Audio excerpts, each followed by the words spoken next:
একটা ছোট্ট বাড়ি হবে শান্ত পরিবেশে, এমন ইচ্ছে আমাদের সবার থাকে।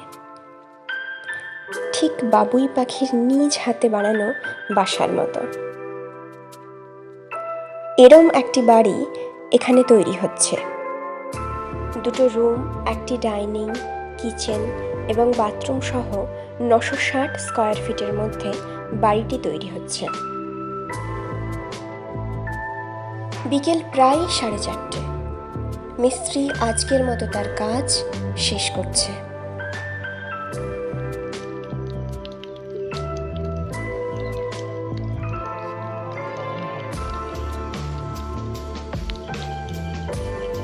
পূর্ণলক্ষ্মী গ্রুপ এভাবেই যত্ন করে আপনাদের ইচ্ছে বাস্তবায়িত করে।